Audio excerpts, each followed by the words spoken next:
Touchton. I'm here with some friends of mine, but you don't need to see them because they're just spectating and not really doing a whole lot to do with this video. Okay, so today we are going over subtraction with decimals, and it is very, very easy. We're going to go over two different ways to do it, and hopefully you have a better understanding of how to do it by the end of this video. So I'm going to start off with a very simple problem, which is 6 3/10 minus 4 8/10. All right? Very, very simple. We're just going to do it the normal way. Remember to always line up your decimal point. So, can I subtract 8 from 3? I cannot. So, I have to regroup. So, I'm going to take 1 away from the 6. The 6 becomes a 5. I put a 1 by this 3. The 3 basically becomes a 13. All right? So, 13 minus 8 is 5.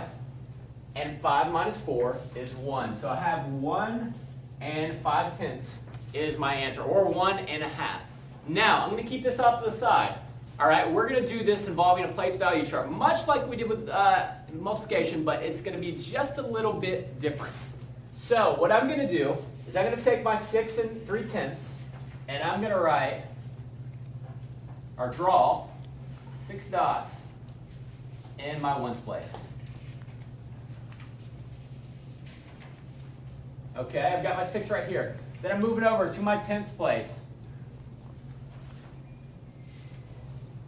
All right, so I have 6 3/10. Now what I'm going to do here is a little bit different from my addition. So I'm going to take this. I'm going to look and see if I can subtract 8 from this 3. I cannot. All right, so what I'm going to do instead is I'm going to cross out one of these so it becomes a 5 like it did here. I'm going to take this. I'm going to move it over here, all right? And so, I'm going to put 10 dots here now. Why am I going to put 10 dots? Because when I regrouped over here, notice that this became a 5, and this 1 made this 3 a 13. It added 10 to the value, okay? Because that's how place value works.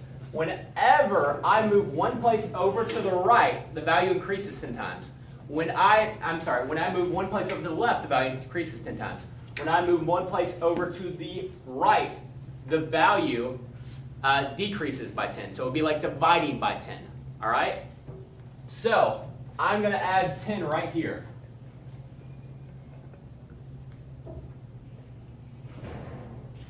All right? And so then I can take away 8. So what I'm going to do is going to go through and take away 8 of them. 1, 2, 3, 4, 5, 6, 7, 8. And that leaves me with 1, 2, 3, 4, 5.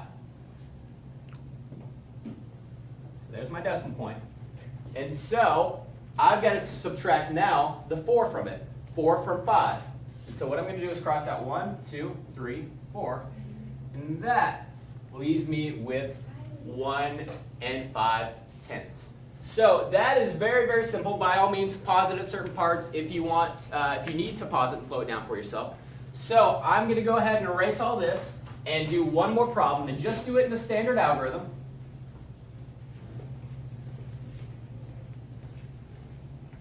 And it's going to be a little bit bigger than the last one here. So I'm going to take 84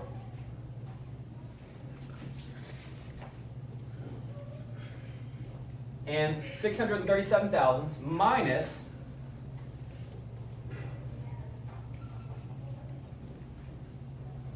28 and 56 hundredths.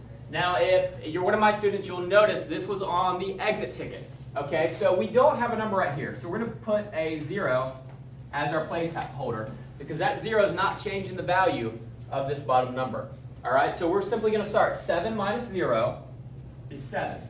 All right, 3 minus 6, can't do that. So we have to take this and regroup. So this 6 becomes a 5. A 3 is added to 1, and it's going to make it 13 because we add 10 to the value of something. So 13 minus 6 is 7. All right, 5 minus 5 is 0. And we can't subtract 8 from 4, so I've got to regroup.